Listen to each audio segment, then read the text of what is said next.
explainability when there is no ground truth. An interesting exercise on research. Actually, there is a PhD ongoing on this by Davide on reinforcement learning, and at the end, the first multi-agentic platform solution that we built in our organization.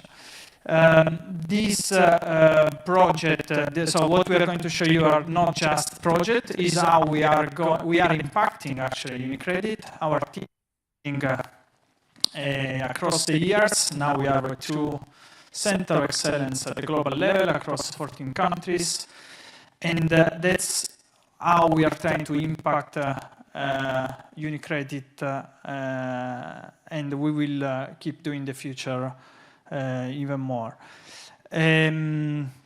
Last, it's not a treat, but one guy that is on the stage, that will be on the stage today, actually during the last meetup, was sitting as a guest. It's not a treat, but it's just to tell you, what's our our mission is very clear. So we are young, we are keep pushing boundaries, we learn fast, and we create ideas, we translate ideas into products that we are going to show. And I'm happy to have this chance also for my team to show what is doing, because this creates networks, it creates opportunity for hiring talents, and also sharing ideas over the time. That's all. Ivan, thanks to the organization, thanks Ivan, thanks to Data Science Meetup, and thanks to Digital University team for making it possible. And thanks Alessandro for thanks Alessandro for also making everything possible. That actually Alessandro spoiled a little bit, which is the overall agenda that we have today, full of interesting activities. That we should say that there's a huge variety today. So I mean, we hope that we interest a lot of different audience people that can be interested more in one or the other topic. But before to leave the stage to actually the data scientist that did the magic, as usual, I mean, we cannot organize this together because of many of the people that are connected here are from the Data Science Meetup Network, and so I call here on stage Leonardo Ruggeri, Data Science Meetup Community Manager.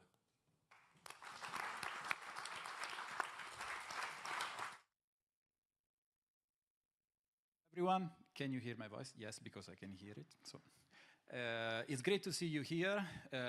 We are Data Science Milan Meetup, and I would really like to thank you, all the people at UniCredit that are hosting us through the years. And actually, this is the 5th occasion consecutively, so the 5th consecutive year that we are here to share ideas and to have a chat together. And so I just want to thank all the people for this, because in the end, actually, UniCredit for Data Science Milan is like our second living room, and we come here because we can enjoy a good conversation together.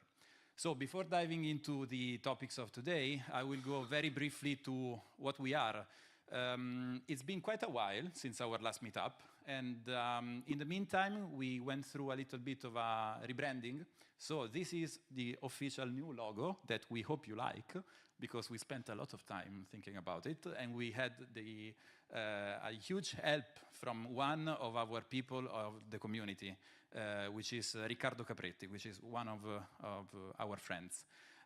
This is just the example of how you can contribute to the community. If you want to contribute with your passion in machine learning, you want to share your new ideas, your project that you are dealing with during your work or during your free time, please get in touch, because there is always something good to share and to discuss.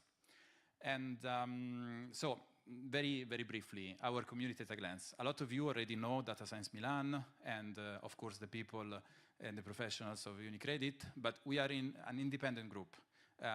We established the meetup in 2016, so it's almost 10 years of meetups, and so we needed a new logo after a while.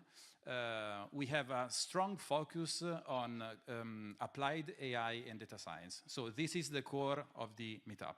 We would like to focus on real-world use cases so that we can bring value to our companies and to our daily work. We are an ever-growing community, and actually today we celebrate the 3,000 people that follow us on different platforms. So we are not Chiara Ferragni, so we are not interested in the sheer number of it, but by the fact that this means that the community is alive and it keeps growing a lot, and so we can have more occasion to have a chat and network. And the regular meetups, of course, takes place in Milan, but this is obvious, I guess, at this point. This is our staff. Paolo and Massimiliano were here from the beginning, and Andrea, myself, and Manuel joined a little bit after. And if you feel like joining us in different forms, please feel free to say hi, and we will see what we can bring to the community in the future. And in case you missed a session because you are new to the community or you want to pick up something happened in the past, you can go to our YouTube channel where you find all the previous recordings of our events. There are more than 70 events, and you can pick up what you want. There is a QR code, but generally nobody uses it, but I saw one person using it. Thank you very much for this. And we have other QR if you want here. Okay. And these are the two main pages that we care about, because you can find all the information about Data Science Milan and our upcoming events on LinkedIn and on Meetup, where you can register.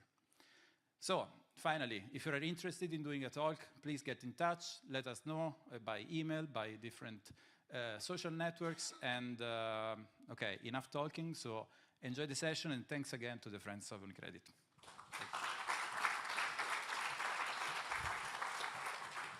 Well, actually, I've noticed the new logo. Then the 10th year is a good year to actually making a rebrand. And now there's 3,000 subscribers. No?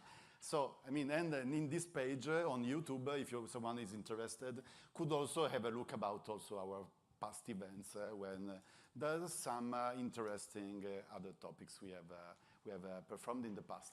But anyway, I hope that actually people use the QR code, since as usual, we have a strict agenda today. So we are going to collect the questions during the event, during the first, second, and third speech, so we can answer all of the questions at the end. So I've seen that some of you are still taking the QR. I hope that most of you, okay, did it.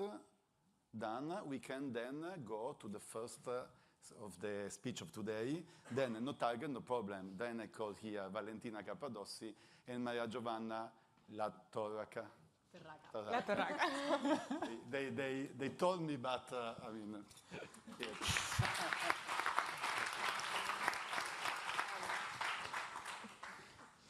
Thank you. So, hello everyone.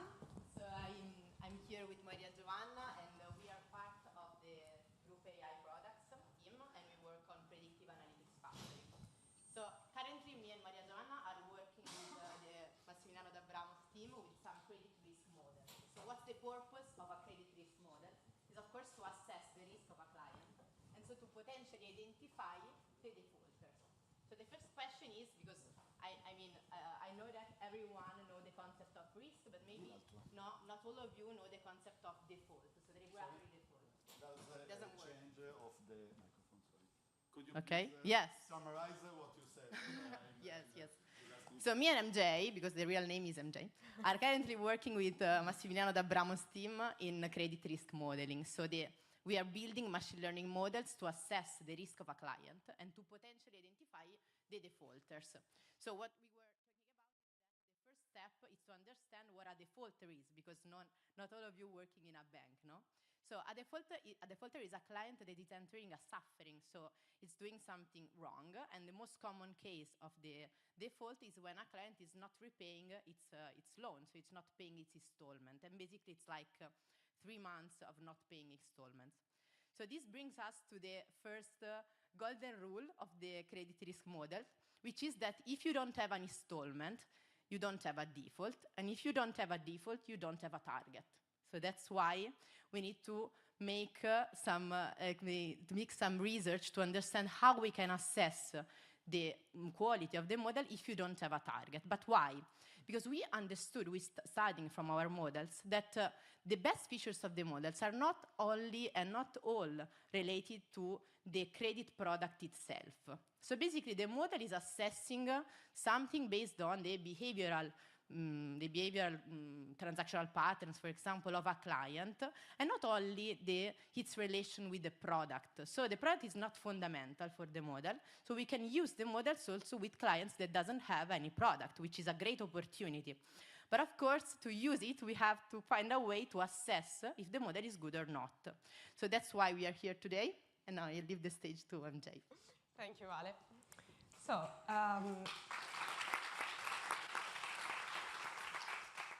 okay, let's forget for a moment the banking sector, and let's focusing on the animal world. Okay, we will talk about unicorn and horses. Unicorn and horses, as all of you know, are part of the same family, in the sense that they share most of their most important characteristics. And we will going to make some assumption on this population. Fine. We will consider a model whose task is to establish if a unicorn is friendly or not. This is because by looking at a unicorn, we can say with certainty if this animal is friendly or not. At a certain point, we consider an horses. The horses can be seen as a unicorn, but with something less, for instance, the corn. So we want to, our goal, the goal of all these analyses, is to establish if the model of the existing model can be used also for the horses population, and to have a statistical evidence to prove this extension. How we assess this problem? We start by considering those characteristics, those features that we can remove from, starting from the unicorn, we can remove in order to retrieve an horses. This is needed because we want to emulate the horse's behavior while maintaining the information about their being friendly. Once we have recovered these synthetic horses, starting from the unicorn, we can pass this synthetic data to the model and score this data with the model and evaluate the model on them. So more technically, to develop this pipeline, we took inspiration from generative adversarial network. Basically, these networks are mainly composed by two elements, a generator and a discriminator. For what concerns the generation part, we proceed manually, while for the discrimination part, we consider a very simple model, a binary classifier, for instance, a decision tree, and we train this model by considering the overall dataset, both composed by unicorn and horses. This classifier was trained on a target, which is a binary indicator that shows if the animals, the items, is a unicorn or an horses. And for what concerns the features, they are binary flags that map the original feature of our existing model. And in particular, they are set to 1 if the corresponding feature of the model is populated or not in the original dataset. Okay, once we have trained the first time our model, we evaluate it through simple metrics such as precision, recall, or OC, and we compare this metric with a random classifier. At the first iteration, we expect that our model performs better than a random classifier. So we took the 5 most important features, and we set this feature to be null. We force this feature to be null only for the unicorn population. In this way, we can emulate the behavior, the absence of information in the horses by removing this information on the unicorn. We iterate this procedure several times, and in the end, our classifier can no longer distinguish between the two populations. So we have statistical evidence that the two populations are the real horses and synthetic one developed from unicorn are indistinguishable. So going back to the banking sector, to our problem, we repeat this procedure for time, and the final classifier has an AUC of 0.55. That is a very good result, since a random classifier have an AUC about 0.50. And we also achieve a recall of 0.12. That means that we still classify our horses, the 12% of the total horses of our dataset. For what concerns the performance of our original model, so the one who aims to determine if the animal is friendly or not, as can be seen by looking at the plot, the darkened line represents the performance on the synthetic data.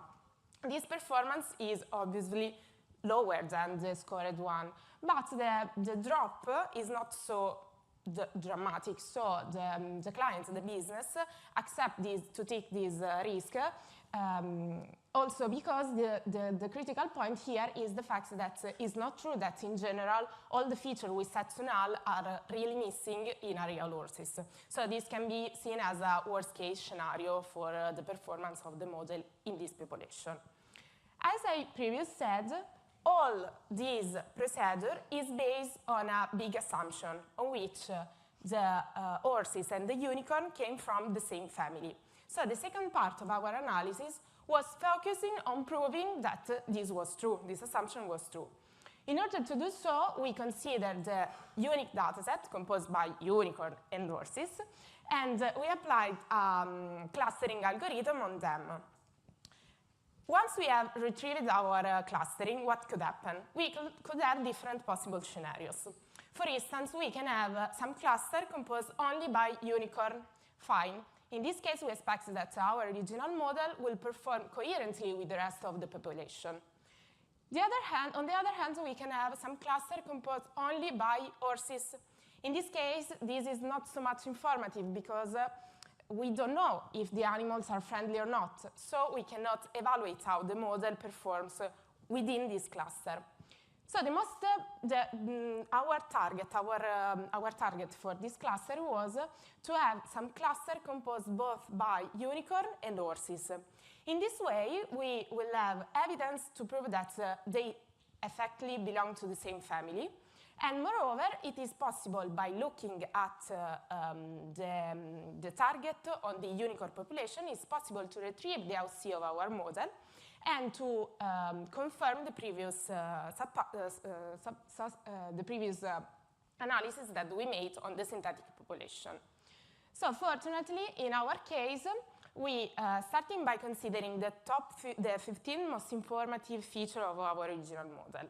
We applied a dimensionality reduction algorithm on this dataset, particularly UMAP, by using UMAP, and we apply a k-mean clustering by considering the two UMAP coordinates.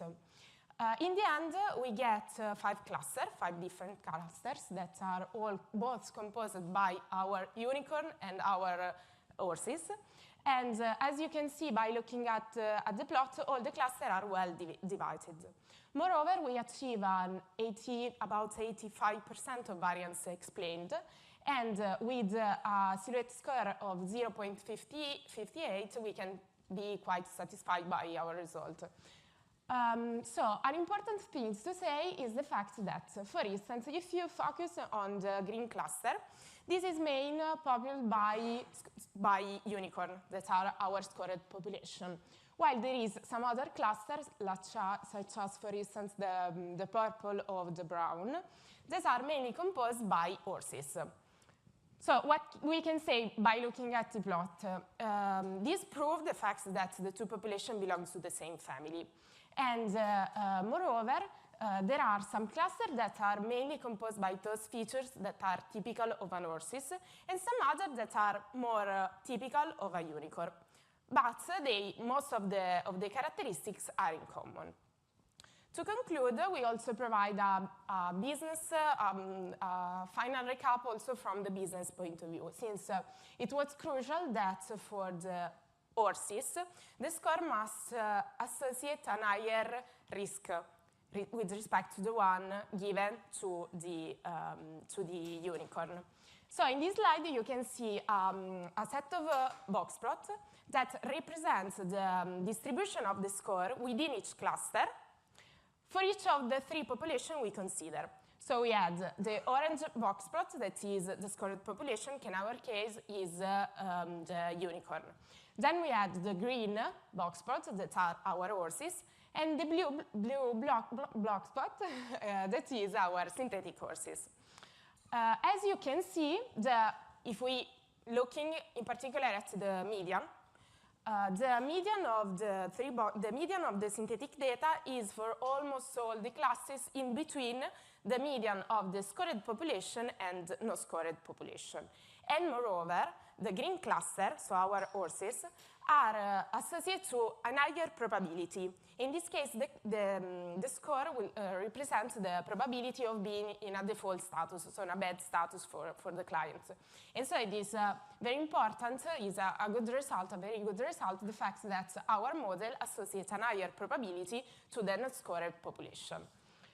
To conclude, we can say by looking at the tables below, that even if we have some clusters that are mainly populated by horses, since, for instance, the cluster 2 or the cluster 4 have a scored coverage, a low scored coverage, the model still performs well since the OC level remains high and comparable with the rest of the population. So to conclude, this proves the fact that the model could be used also for scoring horses, and we have statistical evidence that this extension is valid and can be used to proceed in our banking activity. So thank you all.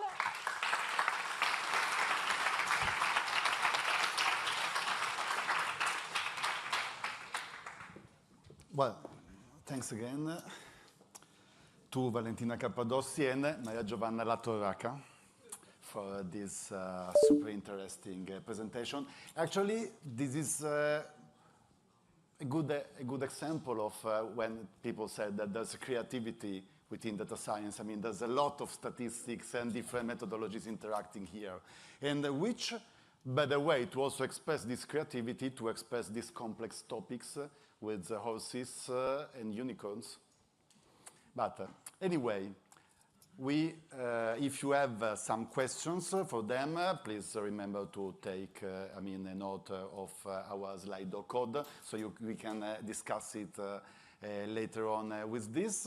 And this is the moment to jump to the second speech with Davide Villaboni that will talk about offline to online reinforcement learning with the JSON transformers, and maybe we'll have another unicorns.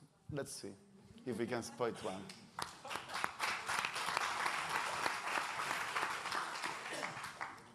Hello, everyone. Thank you for being here. Today we talk about the research I'm carrying on related to offline to online reinforcement learning. But before entering in the topic, let's just give a little bit of motivation, introduction, and give you full understanding. So why use reinforcement learning? The strong part of reinforcement learning is that you have an agent that learns an optimal behavior while interacting with the environment. So this means that it learns from feedback. So if it improves, the agent improves based on the reward or on the penalties it takes. And the action it takes are not actually influencing only the current state and reward, but also the future ones. And the majority of the breakthrough are happening in these years are thanks to the reinforcement learning. I think you all know about ChatGPT, that one of the main steps of fine-tuning is happening using some RL techniques. So the classical RL loop is this one, where you have an agent that, based on the state, decides to take an action and in the environment, and this action is moving the agent in a next state and giving a reward. So in order to let you understand best what I mean, just imagine the agent is a child, the environment is a room with all his toys. There is also the unicorn of MJ and Valentina. And he can decide to do whatever he wants in the environment. So he can play with whatever toy he wants. And guess what? He will play with the plug. So he will put his fingers in the plug. And this action will bring him to another state. So we'll give him a new haircut and a bad reward. Okay. This child will try this action another couple of times before understanding that this is not good. And as you can understand from this, this is one of the main limitations of RL. So you have to perform a risky trial and error in order to correctly to train your agent. So you have to make mistakes, and these mistakes, for example, in a bank like us, can cause financial losses. And because of this, it is not used a lot inside our industry. And furthermore, it requires a lot of interaction with the environment. So why can't we leverage the dataset in order to train an agent using RL? For this comes out another kind of RL that is called offline reinforcement learning, where instead of having your agent that is directly interacting with the environment, is starting from a dataset of interaction, and it learns his policy directly from this. So why we want to do this? Because you can learn from the dataset, so you can use existing logs or transactions to train your agent.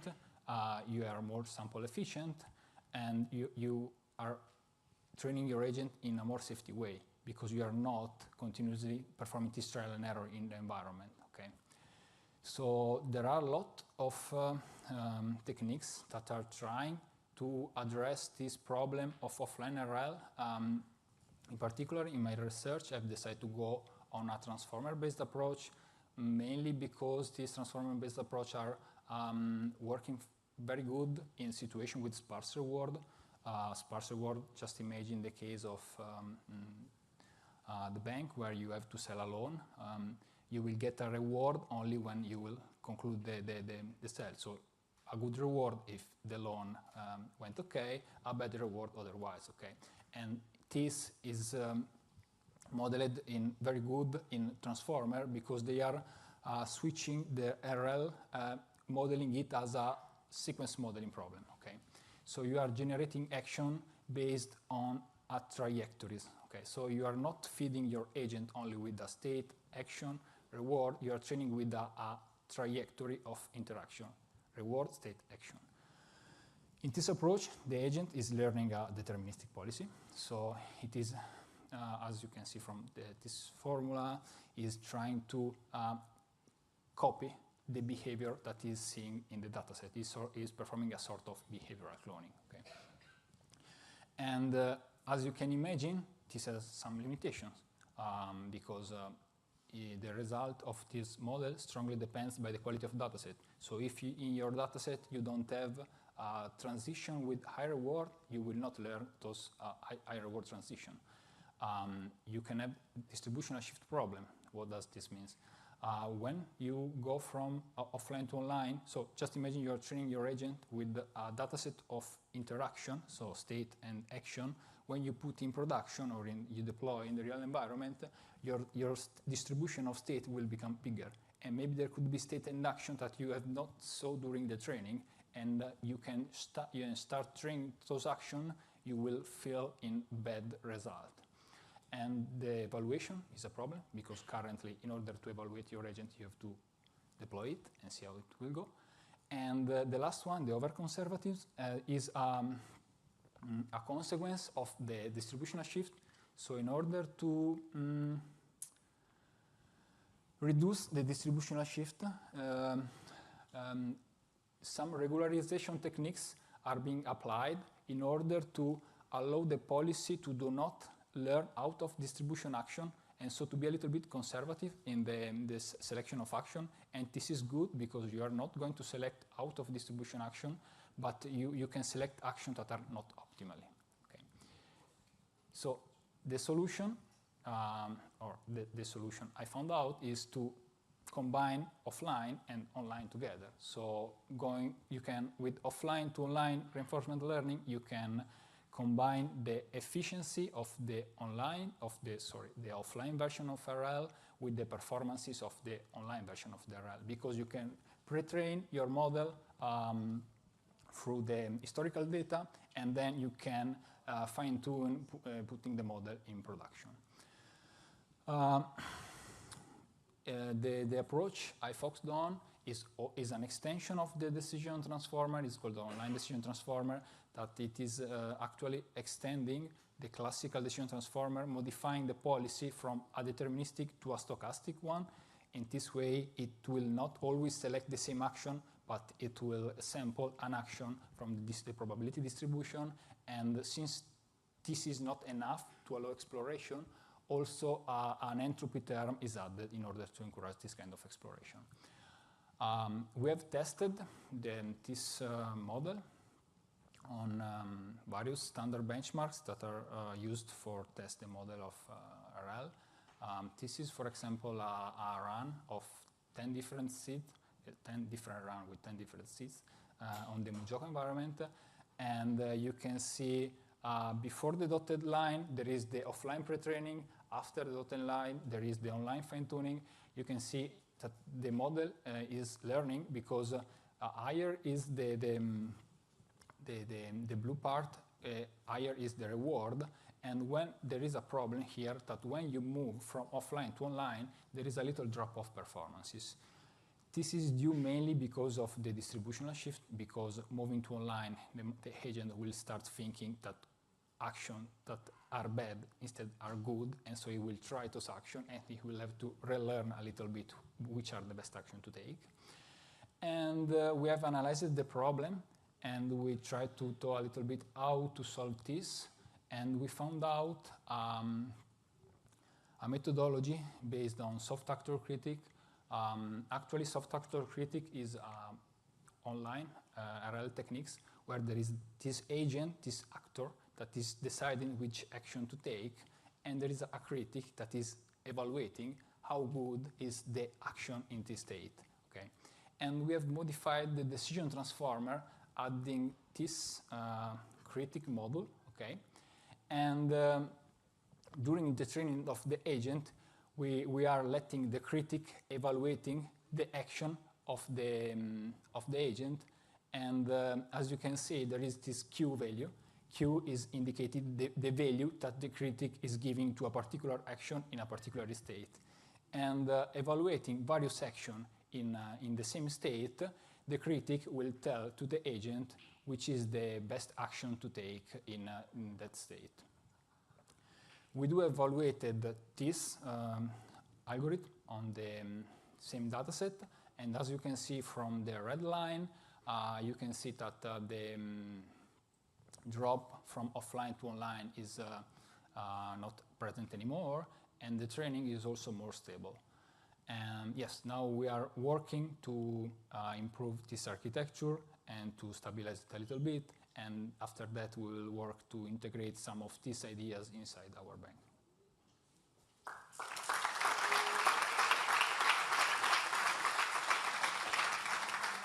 Right. Thanks, Davide, and actually we could say quite impressive as improvement here in the performance, and I actually believe that this offline to online reinforcement learning will help actually to take more in action into the real life these extraordinary techniques. Also because of that, the drop could make, not a good hour in a production environment in a big company, but maybe being more robust during the training will help us in doing this a little bit more. So thanks again, Davide. As before, if you have some question for Davide, please take notes of the QR code. And okay, everybody, no, okay, there's someone who's taking the QR code even now because of most of the others has already keep it before. And this is a moment for the last of the speech of today, and we are still considering agents, but in a very different context here with UPX. business requirement document generation with a multi-agent system. There's two colleagues of us talking about that, but the first on stage is Gianluca Giudice that will start with.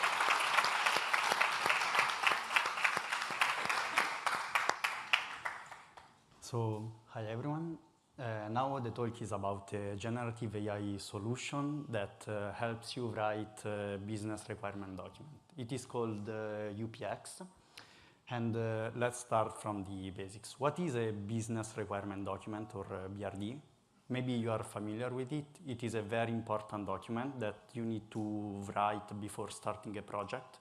And this document will include all the details about the goal, the scope of the project you want to implement, as well as all the stakeholders, the needs of the user who is going to use this system that you will implement, and of course the features. So what are the capabilities of the solution you want to implement, and so on.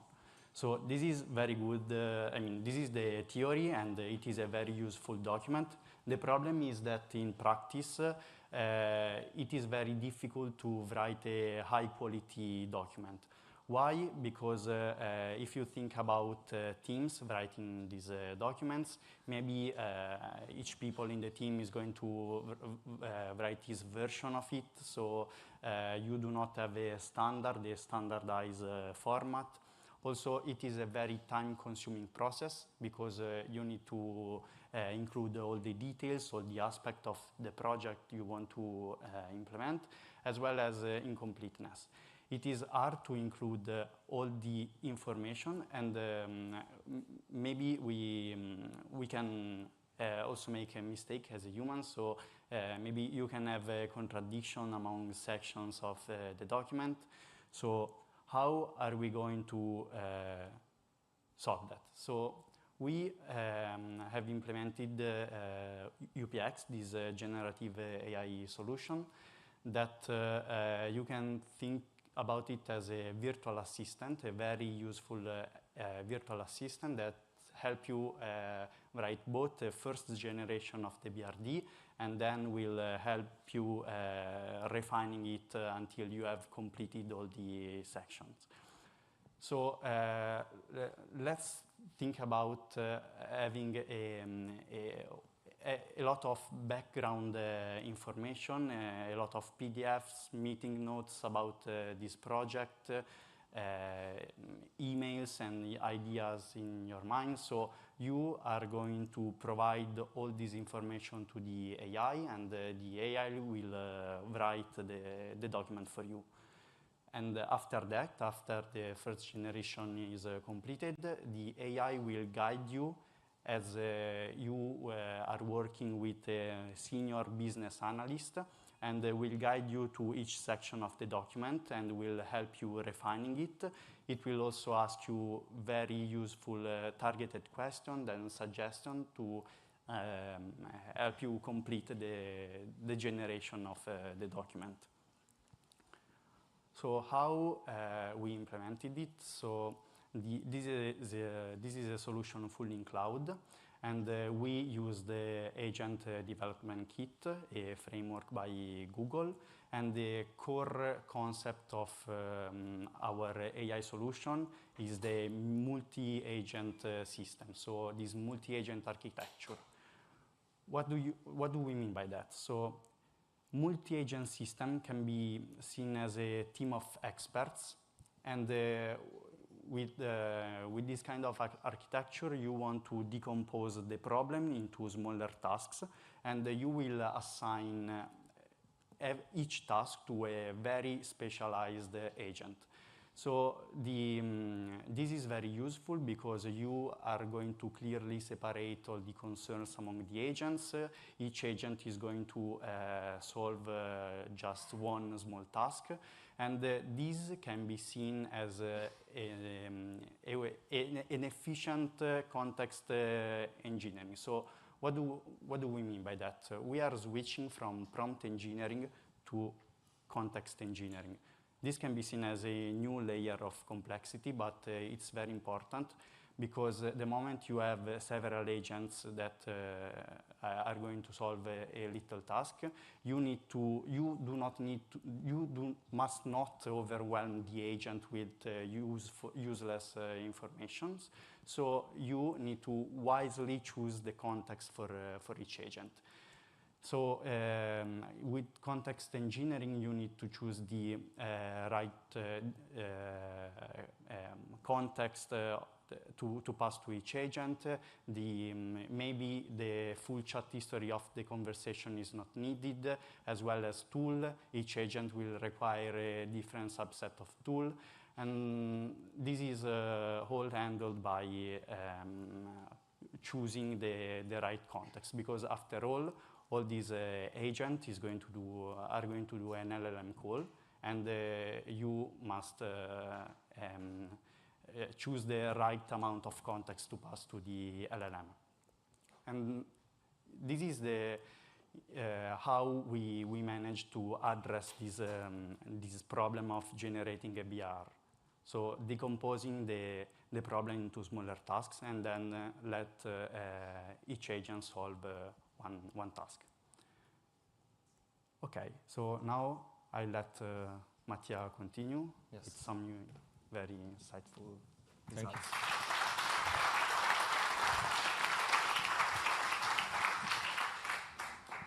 Hi, everyone. So first of all, it's worth to notice that the project is under NDA. So that's the reason for which, I mean, you are not seeing the agentic architecture. We cannot enter the technicalities and the details of it.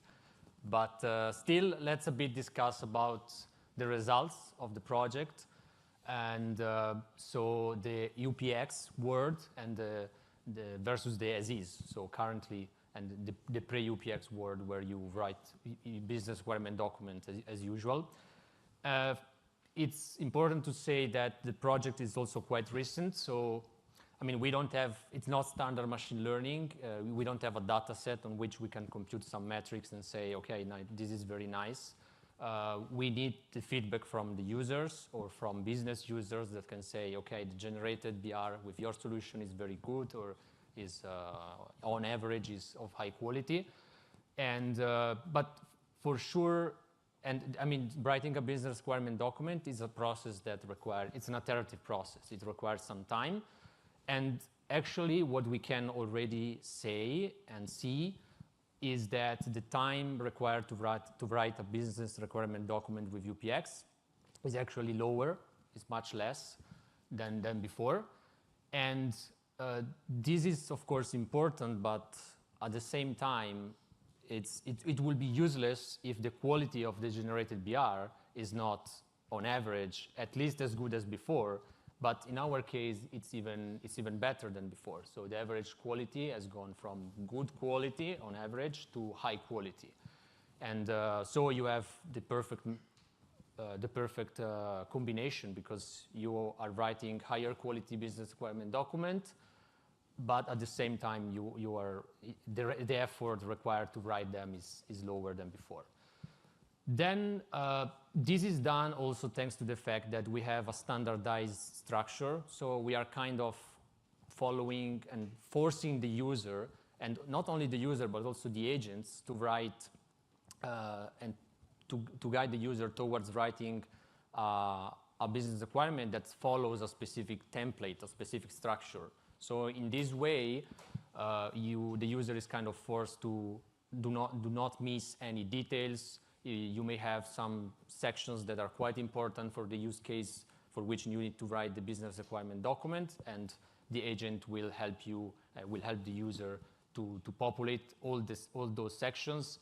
And this is also important for the future, because you may imagine that when you have a lot of business requirement documents generated via UPX, you may put all these documents in a knowledge base, and if they all follow a specific structure, specific templates, and they're all of average quality, the quality is good, they follow more or less the same structure, the use cases and the potential implications are quite a lot.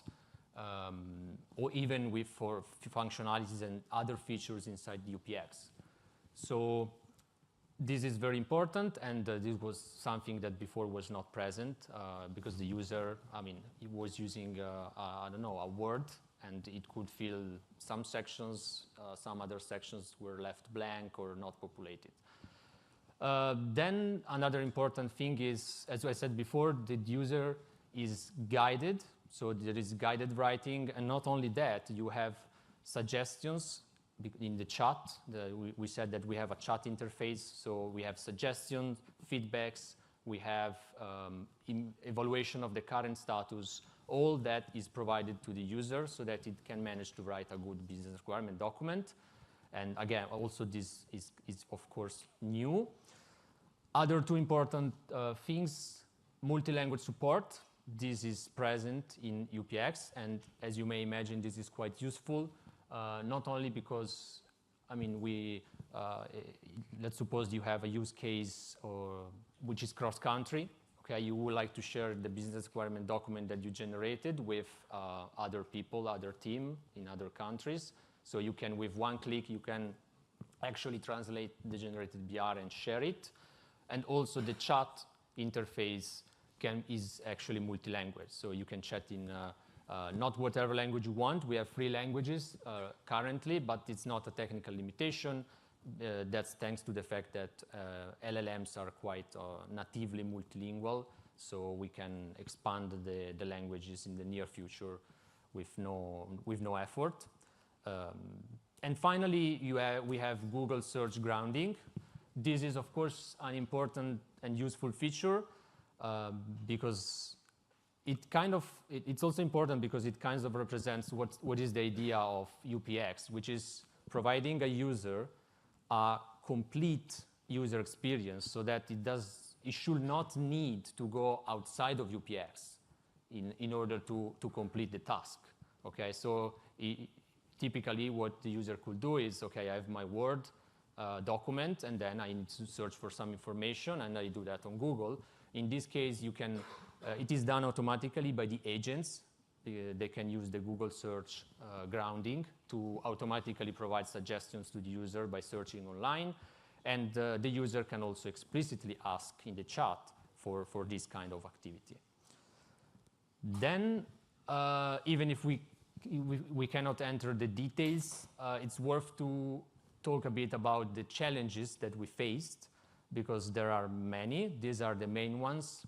First of all, agents are quite a new technology, and as such, also the frameworks that you can use, the libraries out there, are quite new.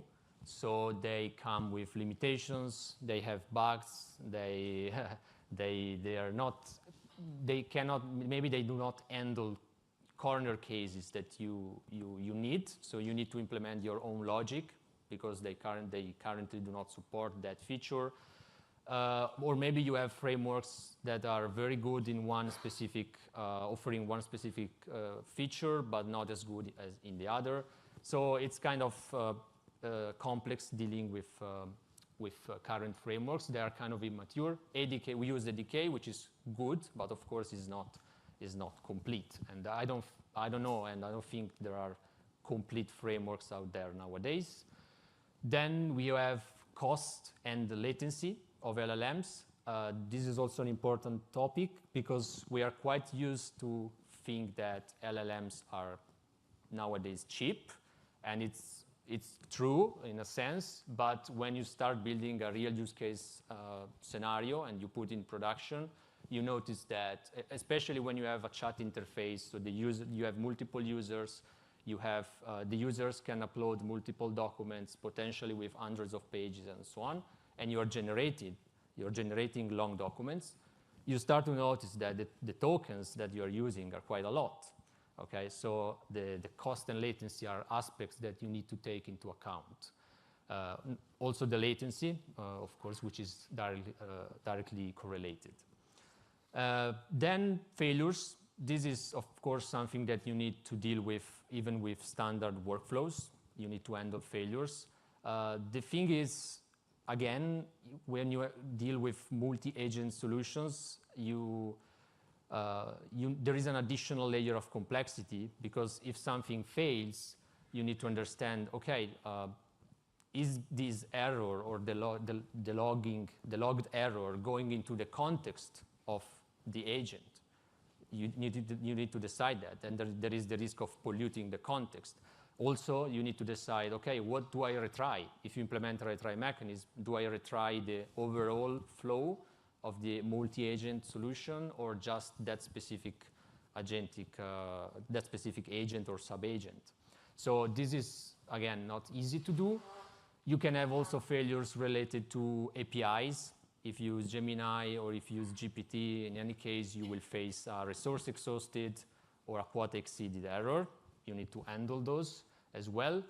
And finally, probably the most difficult one is evaluation complexity. It's not easy to evaluate, as I was saying before, a multi-agent solution, especially if the task is open-ended in the sense that you are generating text. Because how do you evaluate the resulting business requirement document? It's not easy.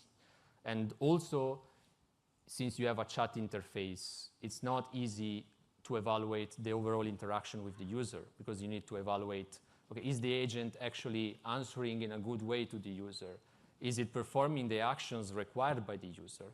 Is it calling the right tools? And so on. So it's a mess, basically. And finally, this is the last slide, just to have a look into the future. These are not only the future. I mean, one of these features is currently is going to be released very soon. And these also are not all the features that can be and will be implemented, but some of the main ones. Two of them are kind of similar. We have user stories and test books. So you may, the goal here is you have your business requirement document generated, very complete, very, very long, perfect, high quality. Now you may want to generate user stories starting from it. Okay, and potentially, if the use case is complex, there could be hundreds of user stories or even thousands. So with one click, you basically obtain a CSV file that you can drag and drop to Jira, and you are done. So you have all your epics, all your user stories with all the acceptance criteria, and everything is already done. The same, more or less, is for the test books. That you generate your test book with one click, starting from the BRD. Of course, for your system integration test or user acceptance test, and you, again, drag and drop the file that you obtain into your application lifecycle management tool. And finally, RAG, retrieval augmented generation, which is a common technique. This is something that it is not present at the moment, but that will be implemented. The idea here is that it will help for sure to provide more contextualized answers. And it's kind of context engineering again, because you have a knowledge base and you retrieve only what you need. And in that way, you can pass only that part of documents and context. You reduce the context to the agents, and this will improve the quality of the output. It will reduce the latency and the cost. Then, of course, there are many other features that RAG enables, such as detecting violation of standard global processes that a bank can have, for sure, and also pre-filling entire sections of your BRD document. So if you are writing a business requirement document for a specific use case, that use case, maybe someone in the past has already done it, okay, or kind of a similar use case. There is already a business requirement document. So the agent will be instructed to suggest to the user in the chat or wherever, to suggest there is already this business requirement, this solution. I propose to populate and to fill the sections with this content. Do you agree? Yes or no? And you are maybe 1/3 or even a half of your business requirement document already written and populated. And not only populated, but also populated with, in theory, good and high quality content. So that's it. Time is over, I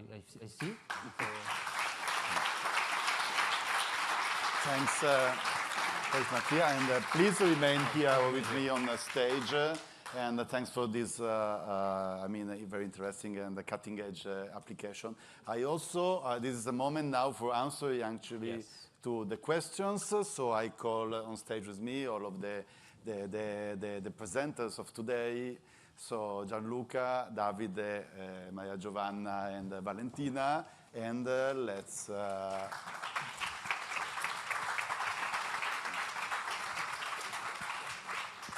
Okay, we have some questions. If you could please pass me to the next screen, please, so I can... I will start reading. Okay, no, there was one written bigger.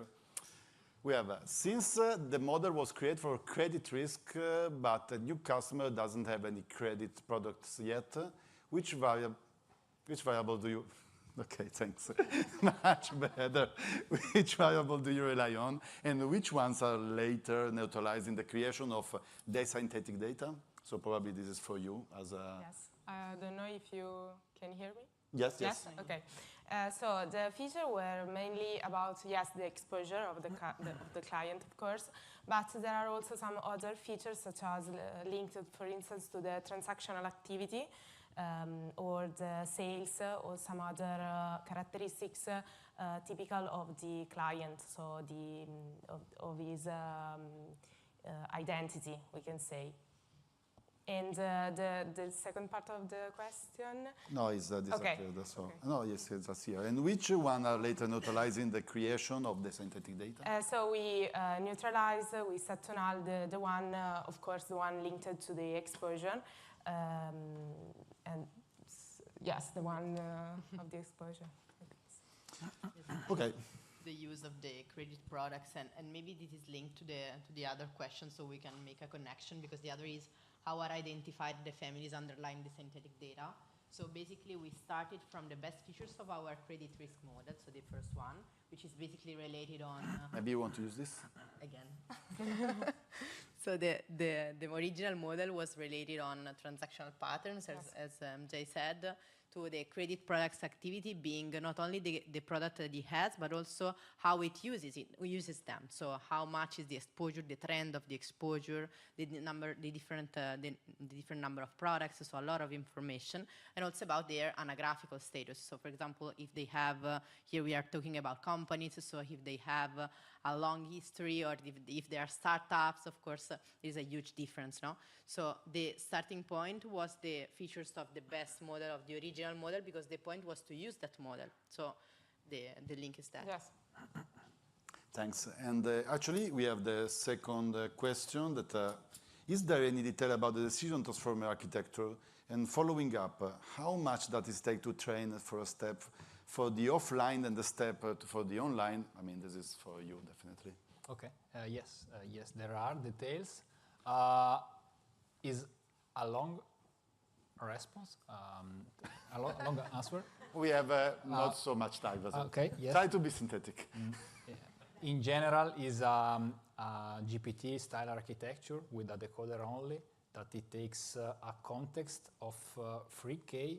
I mean, usually transformer takes a context in input of length K. Now we are talking about 3K because it is taking reward state action. That is, when I'm saying reward, I'm oversimplifying because it is taking the return to go. That is saying it means the return I want to reach from this step, okay? And in an autoregressive way, it is learning which is the best action to take based on the past interaction, so return state action. There are a lot of other details that I think we don't have the time, but if you want later in the happy hour, you can come to me and I can explain. And regarding the time, I can't tell you the time of each step. What I can tell you is that the pre-training is quite fast. The overall process, it takes about 10 hours, okay, to have an agent with level of performances at higher than the one he saw in the dataset. Well, I would say not so bad actually as time. And actually, you can also stay tuned because of sooner or later this will be published, let's say, I mean, as the research of Davide. So, I mean, with plenty more details than one that had the opportunity to discuss today. And we have, for the third speech, this works when BDR is standard. How you throw about something more creative, for instance, to create a data product guide or a better reference architecture document? Yeah.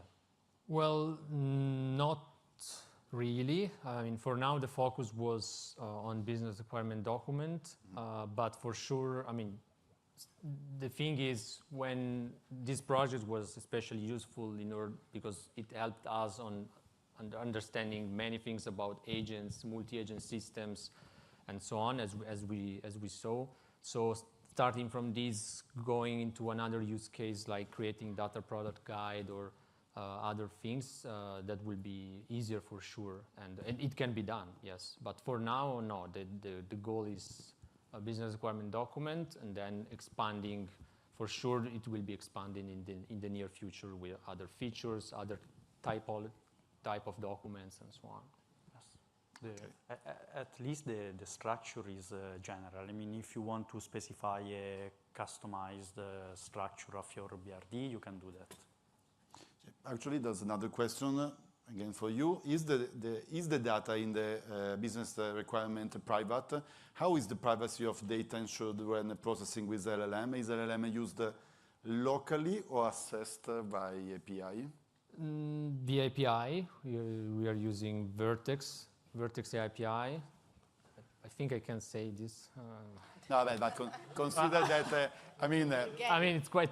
Yes, we are not Googling, exactly. I mean, GPT and using we said what you GCP, have. Exactly, so yes. Private instance. Vertex AI.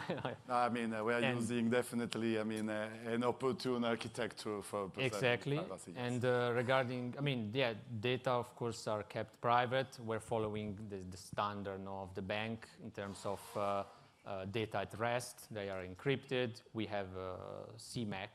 Okay, so yeah. And a lot of other things that we will not disclose. Exactly. To say, but consider that, oh no, well, let's say that actually all of the data are quite secure. Are safe, in this context. So we are back on the speech number 1. So why did you apply dimensionality reduction before the clustering model? Okay, so the fact is we needed to consider all the features that the model took to get the score. These features were about 45, if I remember correctly. And if we consider all the 45 features with the k-means cluster, the cluster had some noisy point. So we decided to consider all the information within these features, but to reduce the amount of data that we consider to produce these clusters. I don't know if yeah, we basically, almost for all the experimentation phase of our training models, we try different procedures, different models, different algorithms, and in the end we decide which is the best compromise. So maybe it's not the best way in a methodological concept, but one of the important things that we are keen on is to being understandable for the business, because we have to take the decision together, and so it's important that they are aware of what we are doing precisely. And so making the dimensionality reduction and then applying a cluster, as you can see, it gave us the opportunity to have a plot which was really clear, with all the colors really clear, and so it makes really easy the conversation, and so we can focus on let's say the important stuff and not the methodological explanation, which is quite confusing maybe, no? And so this is another important point. Thanks. And actually, we are kind of going around out of time, but we have just last 3 questions, let's say, because I see speech 1, speech 2, speech 3. So we can complete with these 3. And so how are identified the families underlying the synthetic data? Yeah, I think that we okay, just already responded on that. Yeah, definitely. So we move to the second question, actually very fast, this one. So what is the objective with which you train the critic network? Okay, I think you should add a blackboard here. I just, you have to use a mean For square. dummies, please. Yeah. Try for dummies. Mean square error between the value of a target network against the value of a Q network, and the target value is calculated using the standard Bellman equation. Okay, thanks. For the ones who ask the question, please remember to Google his name next year and read the full paper. It will be maybe easier to imagine. And last question for the third speech. How did you measure the quality of the generated BRD, and how many did you evaluate?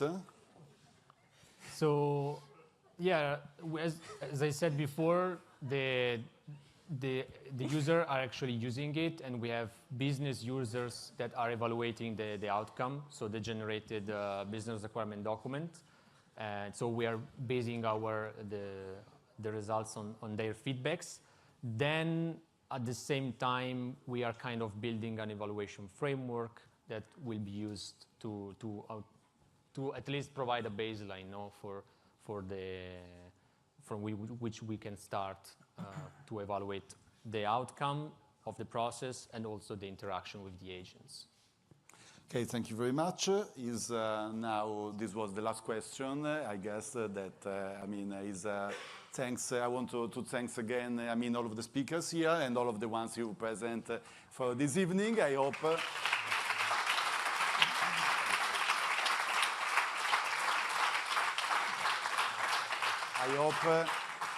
That you enjoyed these talks as much as we enjoyed in organizing the event and in working into this framework on these super interesting ideas. For the ones that are here, we have a networking event outside the room. And for the ones that are connected, I hope to see you again also the next year for the meetup. Thank you, Ivan.